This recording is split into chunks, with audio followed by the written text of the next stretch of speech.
말씀은 출애굽기 20장에 있는 말씀입니다. 십계명을 연주하면 하나님의 나라가 나타난다. 우리 연주 시리즈 몇 개 했었죠.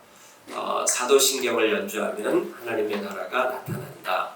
에덴 동산을 연주하면 하나님 나라가 나타난다. 몇 가지 좀 했었습니다. 이번에는 십계명을 연주하면 하나님의 나라가 나타난다.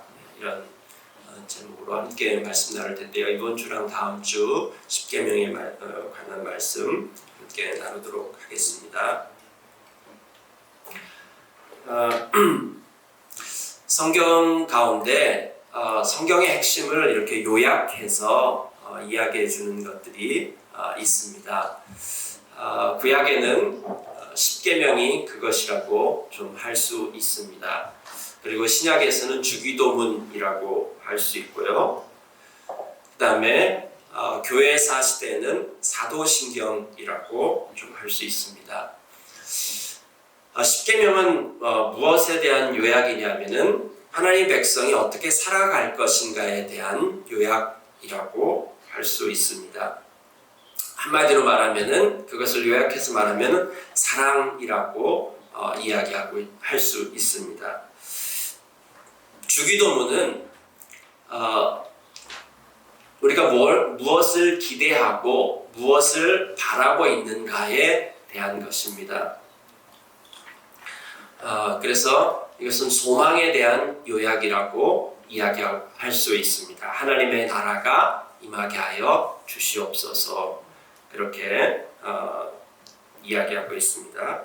사도신경은 우리가 믿는 바가 무엇인지를 요약해주고 있습니다. 나는 하나님을 믿습니다. 나는 예수 그리스도를 믿습니다. 나는 성령님을 믿습니다. 이렇게 나는 무엇을 믿습니다. 이런 고백을 하는 것이죠. 그래서 믿음, 소망, 사랑이라고 이야기할 수 있습니다. 그 중에 오늘 우리들은 그 구약의 핵심 요약인 십계명에 대해서 함께 살펴볼 것입니다. 십계명이라고 하는 것이 무엇인가? 첫 번째 십계명은 하나님 나라 백성의 삶의 방식이라고 할 수 있습니다. 먼저 말씀 좀 같이 읽어볼까요? 출애굽기 20장 1절부터 2절까지입니다. 시작. 이 모든 말씀은 하나님이 하신 말씀이다. 나는 너희를 이집트 땅 종살이 하던 집에서 이끌어낸 주 너희의 하나님이다. 아멘. 여러분, 출애굽기의 핵심이 뭘까요? 출애굽기의 핵심은 출애굽이 아닙니다. 출애굽기의 핵심은 출애굽의 목적은 애굽에서 나오는 것, 그게 출애굽인데 애굽에서 나오는 것이 목적이 아닙니다. 그건 시작이라고 얘기할 수 있습니다. 그래서 애굽에서 나와서 어디를 향해서 가느냐 하면은 가나안을 향해서 가는 것이죠. 가나안 땅에 들어가도록 하는 것, 그것이 출애굽의 목적이라고 할 수 있습니다. 애굽은 파라오가 통치하는 세상입니다. 거기에는 10가지의 신으로 조직되어진 그 파라오의 질서가 작동하는 세상인 것입니다. 거기에서부터 나오는 것입니다. 거기에서 나와서 가나안 땅으로 들어가는데 가나안 땅에 그럼 왜 들어가야 하는가 하는 것이죠. 그 가나안 땅에 들어가는 이유와 목적을 가르쳐 주기 위해서 거쳐간 곳이 광야라고 할 수 있습니다. 애굽에서 나와가지고 광야에서 살아가는 것이 그 출애굽의 목적이 아니었습니다. 우리가 예수 믿을 때도 마찬가지입니다. 우리가 죄에서 구원받는 것, 죄사함을 받는 것, 그것이 십자가의 목적이 아닌 거죠. 그건 시작이라고 얘기할 수 있습니다.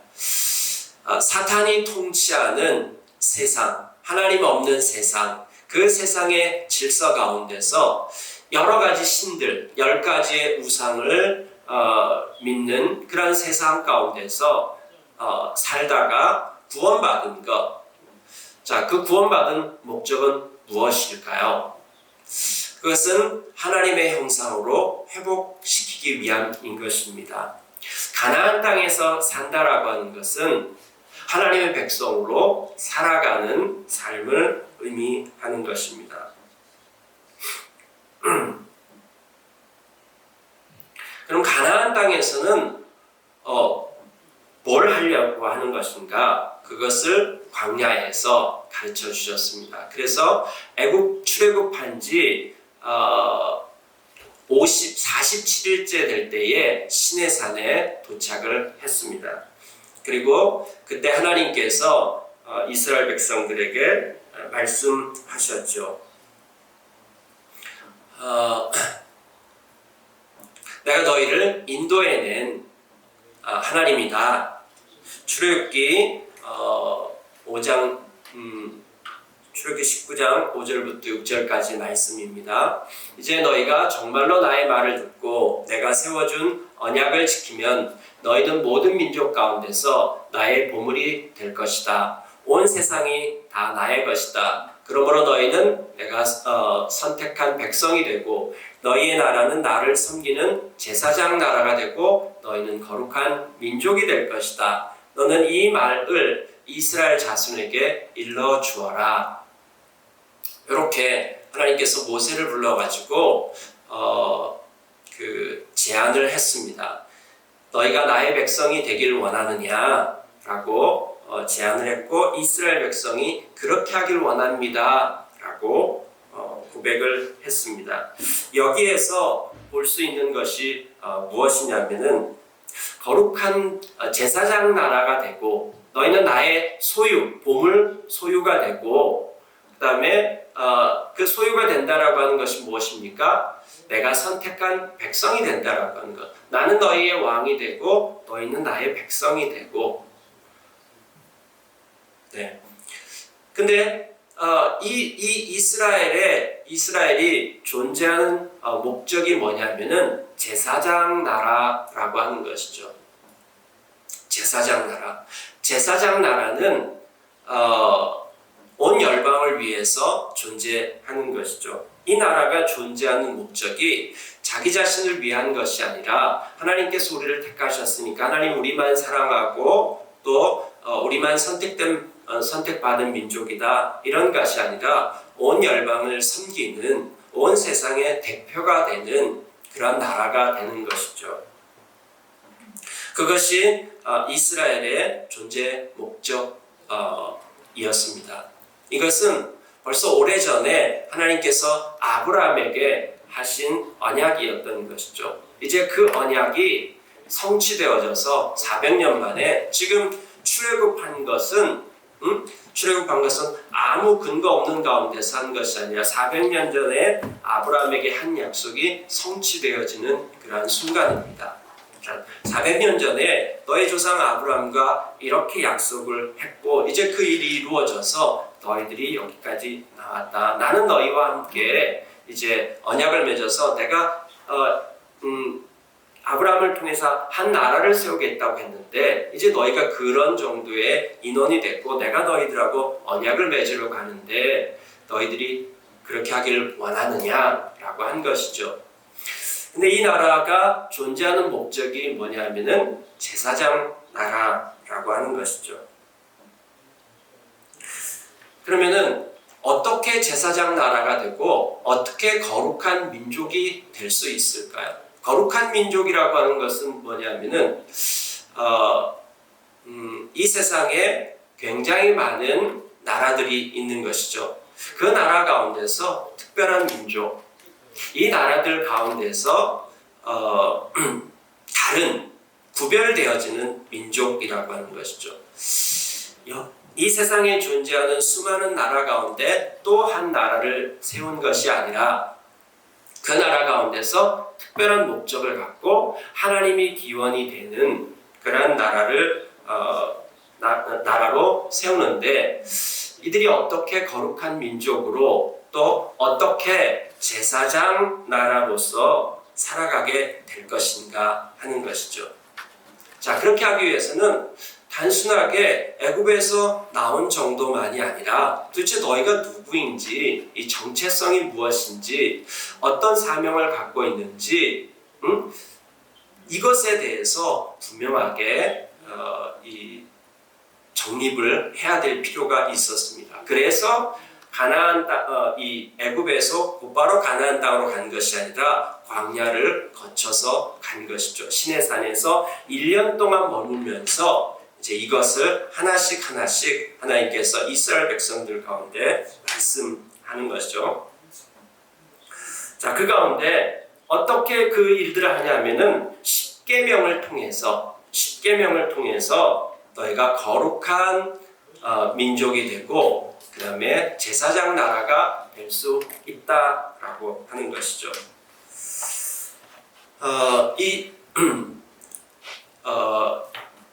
이스라엘 백성이 애굽에서 나올 때 10가지 재앙을 거쳤다라고 이야기했습니다.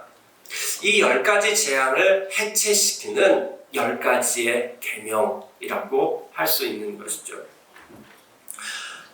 애굽에 살 때에 그 애굽에는 여러 가지 신들이 있었고 그 신들의 스토리 가운데서 살아갈 수밖에 없었습니다. 그래서 그 10가지 신들이 신이 아니라고 하는 것을 하나님께서 재앙을 통해서 하나씩 이것이 신이 아니다 라고 하는 것을 그들에게 보여주셨던 것이죠. 하지만 출애굽해서 나와서 이제 그 파라오의 통치에서 나왔지만은 그렇게 나온 것이 끝이 아니라 그러면은 그 다음에는 누구의 통치를 받는가 하는 것이죠. 예수 믿었을 때 이제는 더 이상 죄의 종이 아니고 더 이상 이제는 사탄의 통치 아래 있지 않은데 그러면은 누가 나의 주인인가 하는 문제가 생기는 것이죠. 그래서 예수 믿는다라고 하는 것은 사탄의 통치에서 예수 그리스도의 통치 아래로 들어오는 것이죠. 출애굽했다라고 하는 것은 이전에 파라오의 10가지의 신들이 통치하는 세상에서 살다가 이제 하나님의 통치 아래 하나님의 백성으로 살아가는 그 삶 안으로 들어왔다라고 하는 것입니다. 그래서 10가지의 그 우상, 10가지의 재앙을 파쇄하는 10가지의 하나님의 말씀. 그것을 통해 가지고 이제 가나안 땅에 들어가서 하나님의 백성으로서의 삶을 살아가는 것이죠. 하나님의 백성으로 삶을 살아갈 때에 그 가나안 땅은 종착역이 아니라 출발점이었고 그 가나안 땅에서부터 시작해서 확대돼서 온 열방, 하나님의 관심은 늘 온 열방에 있는 거죠. 왜냐하면 그분은 창조주이시기 때문에 그렇습니다. 하나님께서 온 세상을 창조하셨고 아브라함을 부른 목적도 온 열방을 회복하기 위해서 불렀지 한 민족을 부르신 이유도 온 열방을 회복하기 위한 것이었기 때문에 그렇습니다.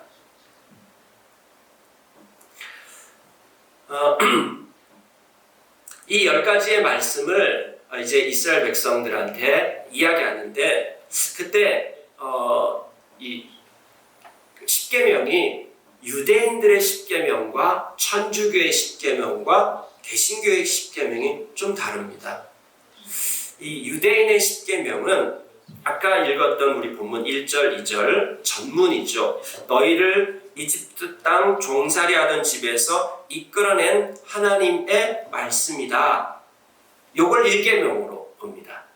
요걸 1계명으로 보고 개신교하고 그 카톨릭에서는 이것을 전문으로 봅니다. 그러니까 헌법에 봐보면은 헌법 이전에 전문이 나와 있거든요. 역사적인 사실에 대한 전문이 이렇게 쭉 나와 있는데 이것을 전문으로 보고 그러면은 그 카톨릭과 기독교의 차이점은 어디 있냐면은 1계명과 2계명을 카톨릭은 한 계명으로 보고 10계명을 2계명으로 나눠서 봅니다. 그런 차이가 좀 있습니다.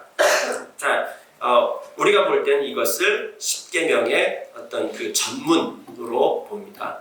왜냐하면은 고고학자들이 이 발견한 그 시대의 문서들과 비교하고 이렇게 비교했을 때에 강대국하고 약속하고 이 계약을 맺는 그런 문서들을 봐보면은 이런 계약을 맺기 전에 맨 먼저 전문이 나와 있습니다. 그러니까 누구하고 누구의 계약인데 그 주권을 가지고 있는 그 왕이 그 나라가 어떤 일을 했는지를 쭉 얘기를 합니다. 이런 일을 했기 때문에 이제 너하고 나하고 이런 관계가 맺어진다. 그러니까 그 뒤에 있는 계명들 어떤 명령은 관계 가운데서 나왔다라고 할 수 있습니다.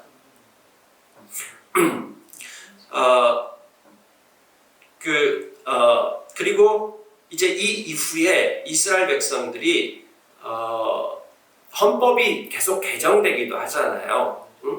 그 뒤에 이스라엘 백성들이 언약을 갱신하고 이스라엘 백성들 전체가 모여가지고 읽고 갱신하고 그럴 때 이 역사적인 전문이 자꾸 덧붙여 갑니다. 자, 하나님 지금 우리에게 이 명령을 내리셨던 그분이 누구신가? 여기에서는 뭐라고 얘기했습니까? 이집트 땅 종살이 하던 집에서 이끌어내신 하나님. 출애굽기 19장 4절에서는 너희를 이끌어내었고 그 다음에 너희를 독수리처럼 업어서 여기까지 데리고 왔다. 이런 이야기를 하는 것이죠. 출애굽하신 하나님, 광야에서 너희를 인도하신 하나님, 홍해를 가르신 하나님, 이런 이야기로 이야기하죠. 그 다음에 이제 거기에서 좀 더 나중에 가면은 이제 가나안 땅에 들어오게 하신 하나님, 가나안 땅을 주시고 가나안 땅에 살게 하신 하나님, 이렇게 덧붙여 가는 거죠. 그럼 우리에게 있어서 는 뭐라고 얘기할 수 있을까요? 예수 그리스도를 보내주시고 그 다음에 십자가에 죽으시고 부활하셨고 성령님을 보내주신 하나님. 더 우리에게 더 가깝게 오면 어떻게 됩니까? 2022년 4월 9일 날 이곳에 교회를 시작하게 하신 하나님. 여러분들이 언제 예수 그리스도를 처음 만나고 구원받았는지에 대한 거, 이런 것들을 그 앞에 전문에 넣을 수 있는 것이죠. 이런 하나님이 주신 10가지의 말씀이라고 하는 것입니다. 마틴 루터는 이런 말을 했습니다. 10계명을 온전히 아는 사람은 성경 전체를 아는 사람이다 라고 얘기를 했습니다. 왜냐하면요, 이 성경의 핵심이 율법에 있습니다. 율법이라고 하는 말, 토라, 여러분 기억하세요? 이 말의 뜻이 무엇인지. 토라라고 하는 말은 가르침이라고 하는 뜻이고, 이 가르침이라고 하는 말의 어원이 어디서 하냐면은 던지다, 쏘다, 이런 야라라고 하는 말에서 왔다고 합니다.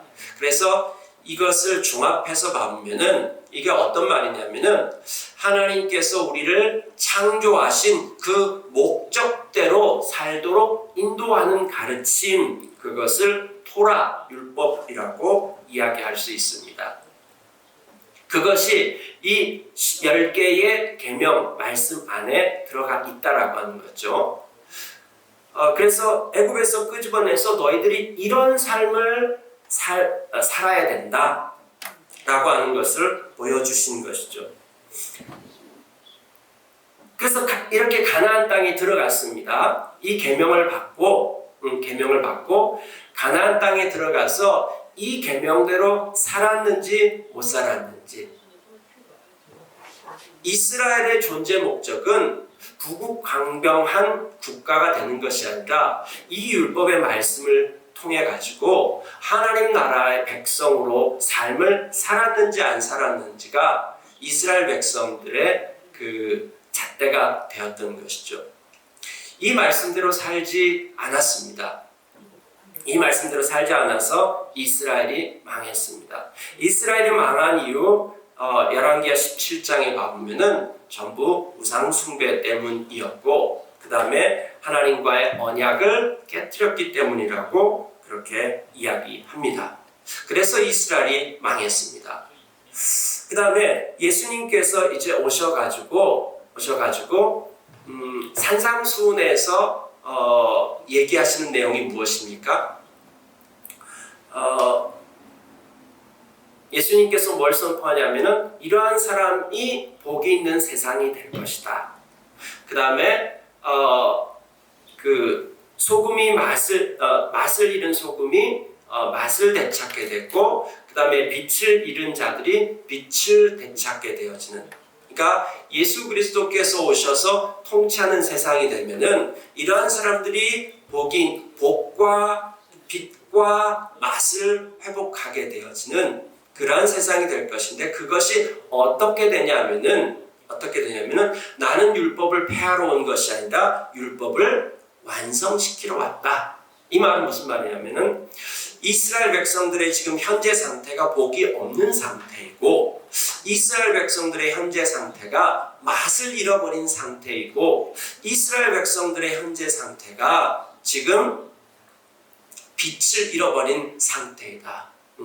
그래서 빛이 비춰가지고 뭔가 어두움을 비춰줘야 되는데 그렇지 못하는 상태가 예수님이 오셨을 때의 그 당시에 이스라엘의 상태였다라고 하는 것이죠. 근데 이 일들이 어떻게 해서 일어나느냐 하면은 율법이 작동되지 않기 때문이다. 그러니까 이스라엘 백성들이 하나님의 창조 목적, 하나님의 통치를 받는 하나님의 형상대로 삶을 살아가지 못하는 상태 가운데 들어가 있기 때문이다. 내가 온 목적은 뭐냐면은 이 율법 주인은 잘못되었지만 율법은 잘못된 것이 절대로 아닙니다. 하나님의 목표와 하나님의 계획, 뭘 하시려고 하는지가 이 율법 안에 들어가 있기 때문입니다.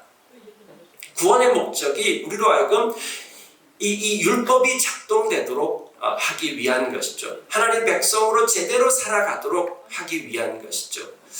이게 지금 제대로 작동이 안 되고 있는데 예수님이 오신 이유는 뭐냐면 그거를 작동시키려고 한다. 이것이 바로 완성한다라고 하는 의미인 것입니다. 난 율법을 폐하러 온 것이 아니라 율법을 완성하러 왔다 라고 얘기하면서 예수님께서 십자가에서 못 박히기 전에 뭐라고 얘기하십니까? 내가 너희들한테 이제 새 계명을 준다. 여기에서 새 계명을 주는데 서로 사랑하라 라고 얘기합니다. 여기에서 이 새 계명은 전혀 다른 어떤 예전 것이 이제 구약, 율법, 그것은 잘못됐기 때문에 그럼 버려져야 하고 내가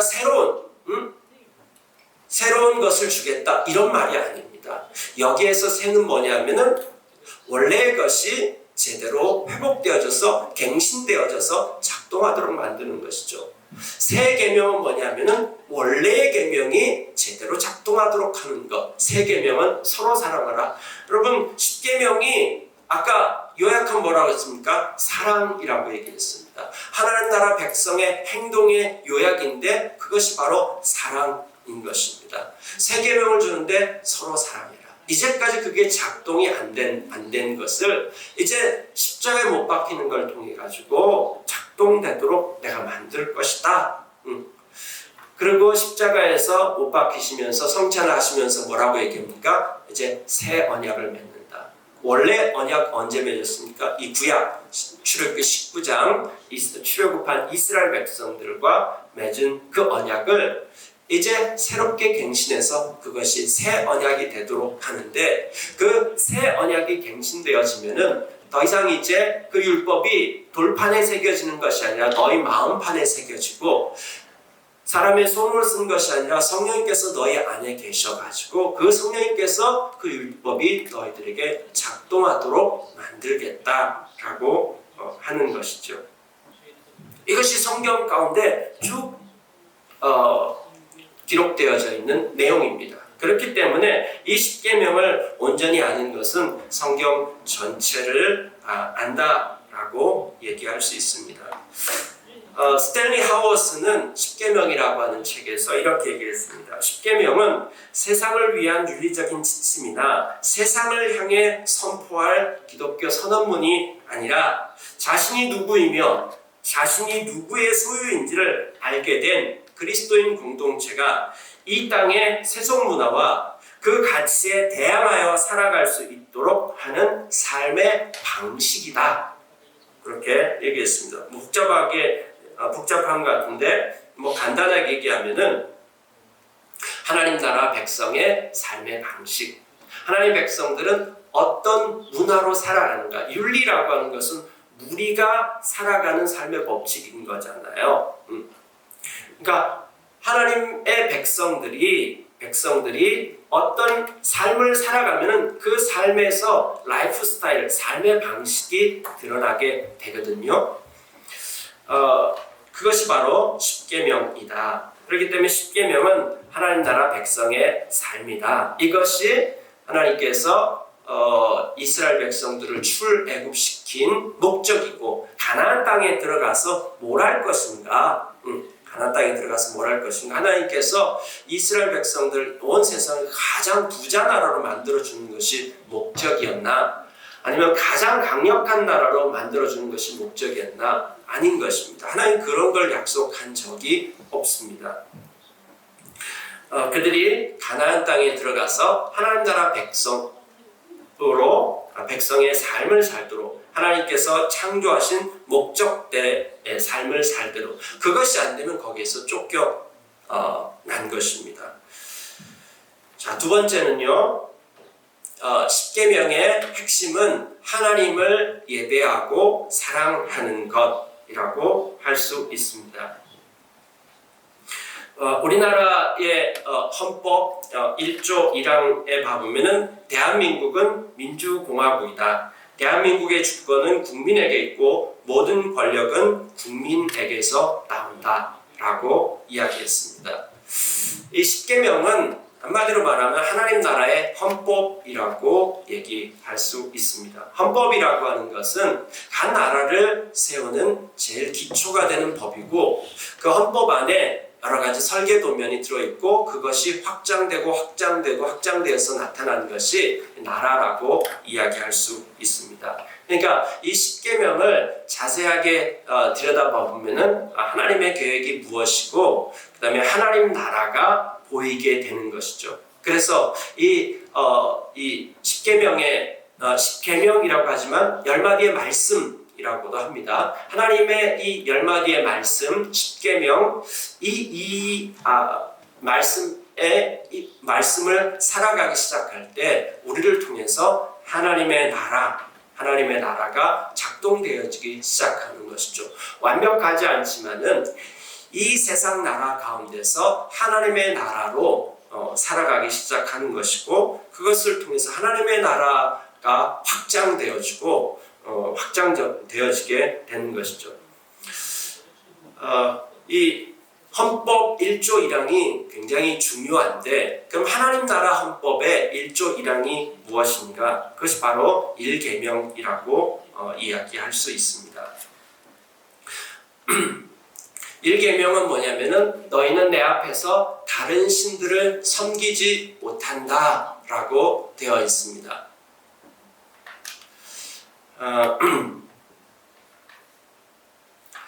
내 앞에서라고 하는 이 말은 히브리어로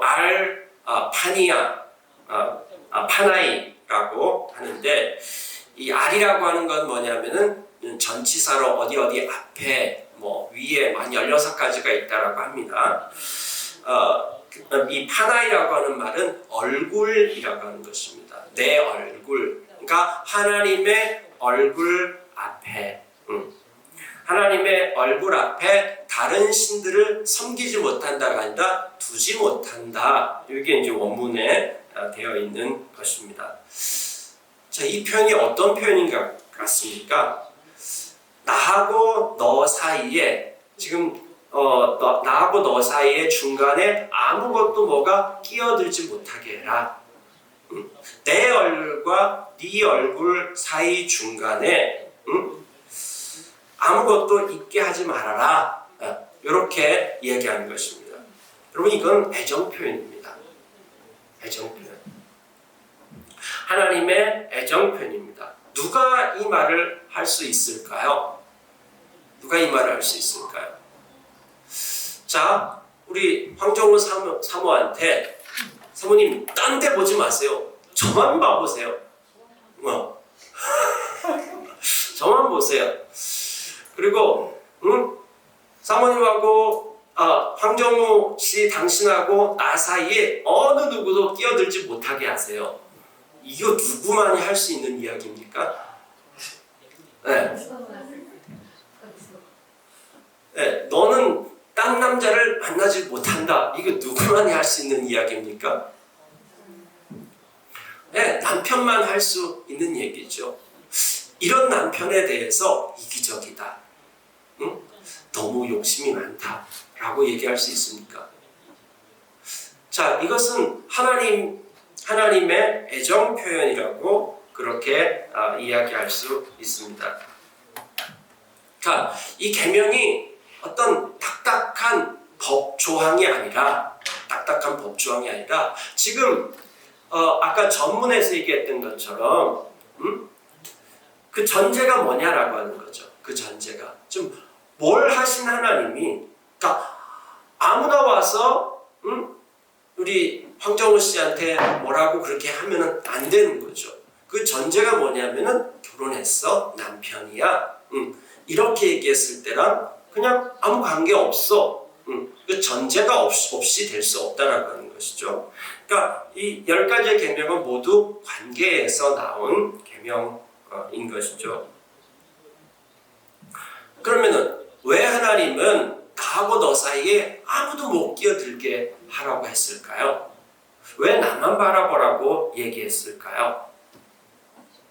딴 데 바라보면 무슨 일이 생길까 그랬을까요? 네, 거기에는 이유가 있습니다. 시편 115편 8절에 우리 한번 읽어볼까요? 시작. 우상을 만드는 사람이나 우상을 의지하는 사람은 모두 우상과 같이 되고 만다. 네, 우상을 만드는 사람, 그 우상을 의지하는 사람은 우상과 같이 된다, 닮아간다라고 하는 거죠. 우리가 뭘 바라보느냐, 뭘 사랑하느냐, 뭘 의지하느냐, 그렇게 하다 보면은 닮아가게 되고 우상과 같이 되어지는 것입니다. 그렇기 때문에 하나님께서 하지 말라고 하는 것입니다. 하나님 외에 그 어떤 것도 우리를 채워줄 수 있는 것은 있지 않습니다. 그래서 하나님께서 나만 바라봐라고 그렇게 이야기하고 하는 것입니다. 우리가 내가 오직 하나님만 바라보고 하나님만 사랑하고 하나님과 나 사이에 그 어떤 것도 두지 않는다라고 하는 것은 하나님을 예배한다라고 하는 의미, 하나님을 왕으로 모시고 하나님과 나 사이에 그 어떤 걸림돌도 있지 못하도록 만든다라고 하는 것입니다. 두 번째 계명에 보면은 우상을 만들지 말라고 이야기합니다. 우상을 만들고 그것들에게 절하지 말라고 얘기합니다. 그것에 대해서 나는 질투하는 하나님이다 라고 이야기합니다. 왜 그럴까요? 여러분, 왜 사람들은 우상을 만들려고 할까요? 왜 그럴까요? 눈에 보이는 어떤 형상을 만들려고 하는 것은 불안하기 때문입니다. 신이 어디 있는지 알아야지 불안하지가 않습니다. 그러니까 출애굽 이 시대에는 신이 있느냐 없느냐, 유신론이냐 무신론이냐 이런 것은 그런 개념이 있을 수가 없었습니다. 그러니까 그 당시에는 신이 있느냐 없느냐가 아니라 신이 있는데 그 중에서 누가 진짜 신이고 누가 세냐 라고 하는 것이죠. 지금 이들이 들어가려고 하는 그 가나안 땅, 지금 애굽에서 나온 것도 신들의 세계였고, 그 다음에 가나안 땅도 또 거기에 엄청난 여러 가지 신들이 있었습니다. 그리고 그 위쪽으로 가면은 아브라함이 떠나온 곳 메소포타미아, 그쪽에도 신들이 엄청 많았습니다. 자, 이 신들, 근데 하나님은 형상으로 만들지 말라고 얘기해요. 이게 참 독특한 것입니다. 근데 사람들은 굳이 이 신의 형상을 만들려고 합니다. 자, 근데 재밌지 않아요? 신의 형상을 만드는데, 신의 형상을 만들어가지고 신을 어디다 놔둡니까? 내 눈앞에 잘 띄는 곳에 신들을 놓아두려고 합니다. 신이 있어야 될 자리를 누가 정하는 것입니까? 내가 정하는 것이죠. 신의 형상을 만드는 순간 누가 신이 되는 겁니까? 신이 되는 겁니까? 아니면 그걸 만든 사람이 신이 되는 것입니까? 누가 누구를 다스리게 되는 걸까요? 그 당시에 이 시장에 가보면은 우상들이 많이 있었습니다. 신의 모습을 한 우상들을 많이 진열되어져 있었고, 그 진열된 신을 내가 고르는 거죠. 누가 선택하는 것입니까? 신이 나를 선택하는 것입니까? 아니면 내가 신을 선택하는 것입니까? 자, 내가 신을 선택하는 것이죠. 그럼 신을 선택할 때 그 기준이 뭘까요? 어떤 기준으로 신을 선택할까요? 나한테 좋은가 나쁜가, 이게 신의 그 선택 기준이 되겠죠. 나를 기준으로 이게 나에게 도움이 될 신인가, 나의 필요를 채워줄 신인가, 다른 사람이 가지고 있는 그 신이 훨씬 더 저 신을 모셨더니만은 어떤 자기가 원하는 굉장한 일들이 일어났다. 그럼 신을 바꾸는 것이죠. 신을 교체해버리는 거죠. 이 모든 것이 누구로부터 시작되냐면은 나로부터 시작된다라고 하는 것이죠. 내가 신이 되는 것이죠. 그 다음에 또 세 번째 계명 가보면은 너희는 주 너희 하나님의 이름을 함부로 부르지 못한다. 주는 자기 이름을 함부로 부르는 자를 죄 없다고 하지 않는다. 신의 이름이 있습니다. 이 신의 이름을 이름이라고 하는 것은 어떤 존재를 얘기하는 것이죠. 여기에서 고은정 이렇게 하면은 여러분들의 머릿속에 한 사람에 대해서 딱 떠오르는 것이죠. 여기서 우리가 사람 1, 사람 2, 사람 3 뭐 이렇게 하면은 사람 15, 여러분 머릿속에 뭐가 떠오르세요? 네. 하지만 고은정 하면은 딱 머릿속에 떠오르는 이미지가 있는 것이죠. 이름이 이렇게 불려진다라고 하는 것은 그 어떤 존재를 얘기하는 것이죠. 자, 근데 이름을 누가 지어주느냐? 고대에 있어서 이름을 지어주는 자는 누군가 이름을 지어주면은 그것의 통치자가 되는 것입니다. 이름을 지어준다라고 하는 것은 통치의 행위 가운데 들어가는 것입니다. 하나님께서 세상을 창조하시고 하나님께서 창조하신 창조물에 대해서 이름을 지으셨습니다. 근데 그 이름을 짓는 행위를 인간을 창조하고 난 다음에 아담에게 하나님께서 동물들의 이름을 우리에게 지으라고 그렇게 이야기했습니다. 통치권을 위임하신 그러한 행위인 것이죠. 자, 근데 이 신들의 이름을 누가 짓느냐라고 하는 것입니다. 태양신 라, 그 다음에 바알신, 아스타롯신, 몰렉신, 이런 신들의 이름이 그 당시에 굉장히 많았는데 이 신들의 이름을 도대체 누가 지어줬느냐라고 하는 것이죠. 이 신들의 이름을 사람들이 지어줬다라고 하는 것이죠. 그러니까 사람들이 지어줬고 사람들이 형상을 만들어 놓은 신, 자신들의 욕망을 채우기 위해서, 그리고 이 신들이 추구하는 내용들을 보면은 거의 비슷합니다. 한마디로 말하면은 부국강병입니다. 부한 나라, 강력한 나라. 근데 이스라엘의 존재 목적은 부한 것도 아니고 강력한 것도 아닙니다.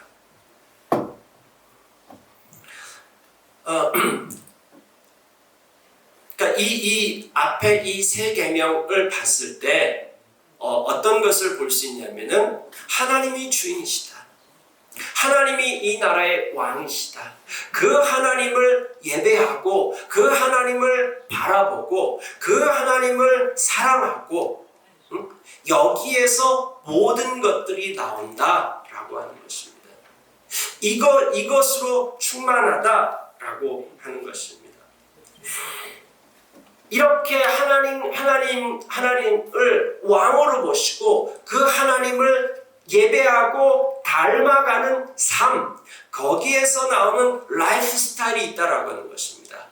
그 하나님 앞에 점점 더 가까이 가게 됐을 때 그 하나님을 알게 되어지고 그 하나님을 닮아가게 되어지고 그 삶이 지체들 이 공동체 안에 흘러가게 되어지고 그 다음에 그들을 가득 채운 것이 그 너머로 흘러가게 되도록 하는 것, 이것이 하나님께서 십계명을 주신 목적이라고 얘기할 수 있습니다.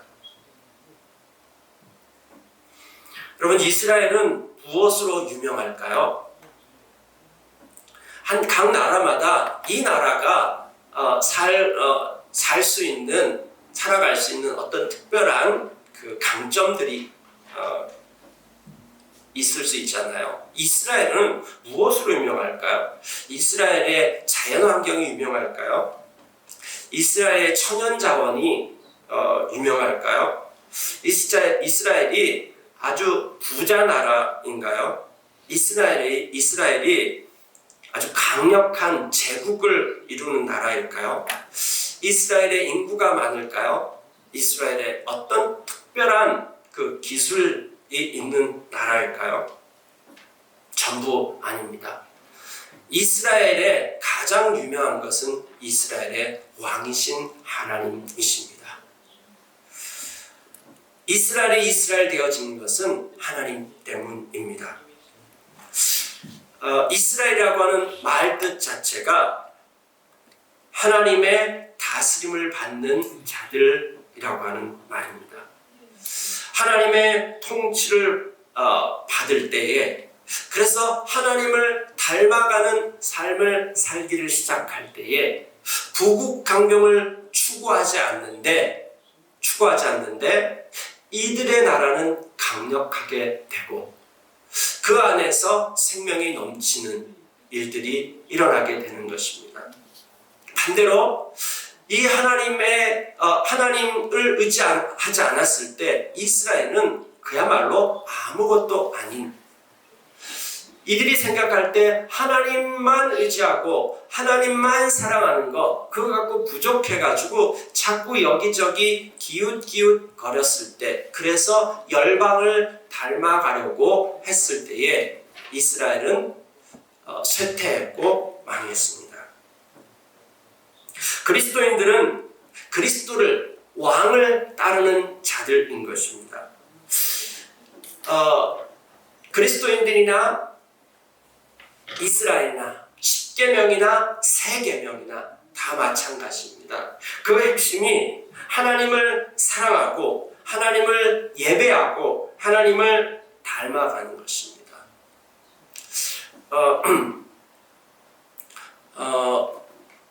우리에게 있는 그 뒷배경, 우리에게 어떤 물주가 있는 것이 아니라, 어떤 목사님은 그렇게 얘기하더라고요. 나에게는 물주가 있습니다. 큰 물주가 있습니다. 조물주입니다. 하나님이 우리의 창조주이십니다. 모든 것을 만드신 조물주이십니다. 그 하나님이 내 하나님이 내 하나님이고 그 하나님이 커 보이는 거. 우리가 예배드릴 때 여러분들 예배드릴 때 뭘 보고 있습니까? 예배드릴 때 오늘 이은희 사모님 찬양이 너무 좋다. 또 뭐 목사님 설교가 좋다. 그리고 그거 보는 거 아니잖아요. 그렇죠? 찬양하는 그 가사 가운데 또 이 말씀 가운데서 또 우리가 기도하는 가운데 또 서로 지체들을 봐보면서 하나님이 어떤 분이신가를 보는 것이죠. 하나님이 어떤 분이신 나로부터 우리의 모든 관심이 전부 자기한테 몰려있잖아요. 우리에게서 눈을 들어서 우리가 하나님을 바라보기 시작할 때 거기 안에 놀랍게 새로운 일들이 일어나기 시작하고 십계명은 이게 그 어떤 그냥 계명이 아니라 하나님과의 사랑의 관계 가운데 깊이 들어갈 때 이것이 삶의 라이프 스타일을 만들어 버리는 것이고요. 그 라이프 스타일 가운데서 여러 가지 간증 스토리들이 생겨나게 되는 것입니다. 우리가 이 시대에 이 십계명 이것은 아주 오래됐고 필요 없는 것이 아니라 하나님의 백성의 그 창조 목적대로 살아가는 대로 인도해주는 가르침인 것입니다. 이것이 오늘 우리들의 삶을 통해서 연주되어지고 하나님의 나라가 나타났으면 좋겠습니다. 우리가 그 하나님을 꼭 붙잡고 하나님 앞으로 더 깊이 나아가서 우리들의 현실과 우리들 자신들의 그 주목하는 데서 눈을 들어서 하나님 바라봤으면 좋겠습니다. 함께 기도하시겠습니다.